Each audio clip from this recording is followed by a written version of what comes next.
What's up, guys? My name is Zach, and today I am driving a 1988 Subaru XT6. Up front is a 2.7-liter flat six, and down below is a 4-speed automatic transmission. Now, I am super excited to be driving this XT6 for many reasons, but mainly the fact that this is just some 80s coolness. The XT6 is one of the most forgotten Subaru products probably out there. No one ever brings these up in the conversation of cool 80s cars, and so today I am going to remedy that and showing you why this car is so neat. But if you would like to share your neat little car with me, you can head on over to my website, zackpradel.com/submit. It's a quick and easy submission form, takes under a minute to fill out, and I come out to you. But let's get back to that 2.7-liter flat six under the hood. That's where the 6 in the XT6 name actually comes from. Previously, there was a vehicle just called the XT or XT Turbo, and that had a 1.8-liter turbocharged 4-cylinder engine. Well, Subaru switched it up and gave it the 6-cylinder but no turbo and called it the XT6. It makes about 145 horsepower, which isn't a whole lot, but this thing is pretty light on its feet, and so the power number doesn't really hurt that. Like I said, paired to it is a 4-speed automatic transmission. Now, you could find these in manual, but this is the automatic, and it is the 4EAT transmission that Subaru used for several decades. It's shifting, it's doing the job, and I don't really have any complaints about it. Last but not least, this particular XT6 is all-wheel drive. However, you could find them in front wheel back in the day. So how does it feel to drive an XT6? Well, putting my 80s dorkiness aside, it actually drives really well. Like I said, it feels pretty light on its feet. It has great visibility because it's an 80s car and the A-pillars are very, very thin. The automatic transmission is not very happy. It's either not happy to be alive or just not happy to be working here today, but either way, it's just not a very joyful experience from the automatic. But that's okay. You know, it's kind of what I would expect out of a over 30-year-old automatic transmission. I'm sure it's a little tired at this point. With that stuff out of the way, let's talk about the interior. Well, in front of me, I have some very simple gauges. Off to the left is my oil pressure and temperature. Then I have my tachometer. In the center, I get a little display of the car as well as what gear I'm in. And off to the right, I have my speedometer, battery voltage, and fuel. But now the wackiness will commence. On the steering column, attached to the steering column, I have my defrost, my headlight switches, my headlight washers, cruise control, and off to the right, I have my heat and AC options. Did not expect that to be over here, but it is, and it's all attached to the steering column. And then it's attached to this asymmetrical, funky steering wheel. I do have resume and set for the cruise control on the steering wheel, but it is just so strange to be looking at and driving. All of this is also on a tilting axis, so I can bring the steering wheel up and down, and the buttons come with. Very, very peculiar. Off to the left, I have 2 climate control vents, one by the gauges, one back on the dash. And then we have our power window options, latch to get in and out, and my power mirrors way down below. I will say, all of this stuff being so far low, my left knee has so much room to move around. It's awesome. This is a very, very spacious cabin. Moving into the center, we get probably one of the largest climate control vents I've ever seen. We get a little trip computer information center, so I can look at my average speed, arrive, trip, outside temperature, alarm, and clock. Very interesting. And then we have our stereo. So this is a logic control deck, and I love all of these 80s equalizers I get to play with. So cool, so funny to me. I don't know how useful they really are, if it really changes the sound all that much, but definitely cool 80s quirkiness. Then we do, of course, have an ashtray and cigarette lighter, and the shifter itself looks straight out of a fighter jet, which was the intent when it comes to this vehicle. And I do have a button to hold first gear if that's something I would like to do. Then, so strange, I have my fan speed and temperature down below the shifter. Why it's so separated from the rest of the climate controls, I don't know, but it's very, very odd placement here in the XT6. However, off to the right, we have a weird little badge that said, avoid hard driving when at oil temp warning, light goes on. This is like saying, hey, if you're stuffed, just don't eat any more appetizers.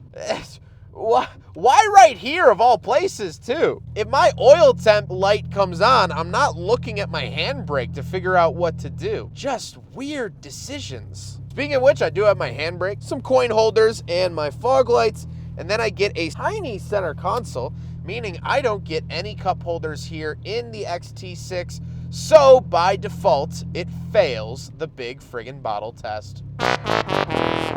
Now, the seats are very comfortable. They're this nice 80s plush material that I have fallen in love with over the years and during my time filming. They're magnificent and they're comfy. However, one interesting thing is that I do have power seat belts. If you'd like to learn more about power seat belts, why they were a thing, you can check out my video on my channel that talks about all of that. But speaking of seats, we do have back seats, so let's go do a back seat review. All right, so I am in the back of the 1988 Subaru XT6, and yeah, this seat is all the way forward, and I'm already a little squished. This is not meant for me.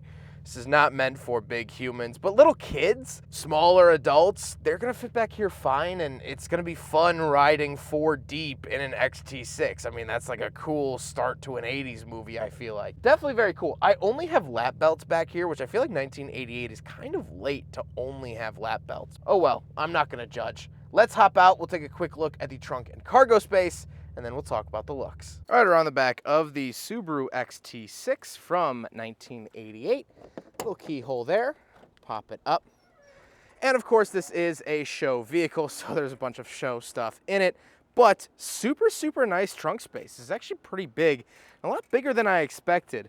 Nothing really crazy to write home about, but that is the trunk space of a 1988 Subaru XT6. Now we gotta talk about the looks, and I love this little door wedge of an automobile. Now this is the facelift, so it got a facelift in 1988. This is the first year of the facelift, and I think it's relatively handsome. I think this could honestly pass as a 90s car. It's sort of smoothed bumpers. The white paint is definitely very, very 90s in my mind. I love how angular it is. I like how just poignant it is, and that to me is super, super special. But now let's get on to my final thoughts. What do I think driving the Subaru XT6 from 1988? Well, first of all, I mean, it's super cool. Just from a geeky standpoint, it's amazingly cool. All of the weird decisions in here, as strange as they are, make me so incredibly happy. It feels as though Subaru was given complete free rein to do whatever the heck they wanted, whether the sales department agreed with it or not. There's no rhyme or reason to a lot of this stuff in here. But that's its charm. It's the wild card. You never know what it might pull out next. It's all-wheel drive, which was not very standard in the 1980s. It has pop-up headlights, which were standard, but it got headlight washers, which were not standard. It has all these cool buttons and dials and tilting wheels, and it's one of the coolest, most interesting cars I've definitely driven in the last year. So it begs the question of, why doesn't anyone really care about these? You can find these on the used market under $10,000 all day long. Matter of fact, the mint cherry beautiful XT6 will probably run you about 10 for super low miles. Why is that? Well, 2 reasons, I think. First of all, Subaru didn't really have a foothold here in the US back in the 1980s. They definitely existed. They've actually existed in one form or another since the late 60s. Of course, being imported by Malcolm Bricklin back in the early 70s before he imported the Yugo, but they were always sort of niche and weird. Nowadays, modern Subarus are on every single block. It doesn't take long to see a Subaru product, but back in the 80s it did.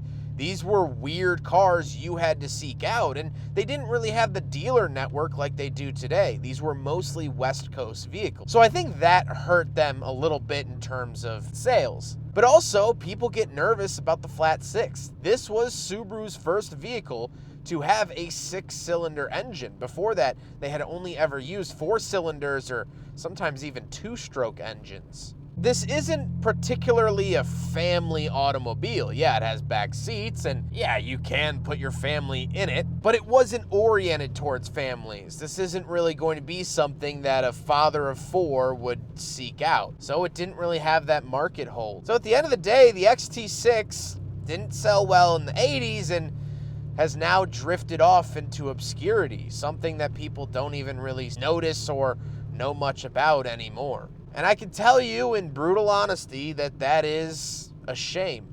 This car is so cool. It's very innovative. It's interesting. It's ahead of its time, and yet stuck in its own time of the 80s. The owner's Instagram is XT Spaceship, and I have to say, boy, does it feel like I'm piloting a retro spaceship. I hope you guys enjoyed the video. Huge thank you to the owner, Chuck, for letting me take out his XT6, as well as his son, Carson, for just being genuinely great guys and showing me their collection of XT vehicles. I am filming 4, yeah, count it, 4 XTs today that you will see later on the channel, or maybe they're already out. Super knowledgeable about the platform, super awesome guys, and I cannot thank them enough. But I hope you guys enjoyed the video. Don't forget to rate the video, comment on the video, and subscribe if you really liked it. Take care, guys.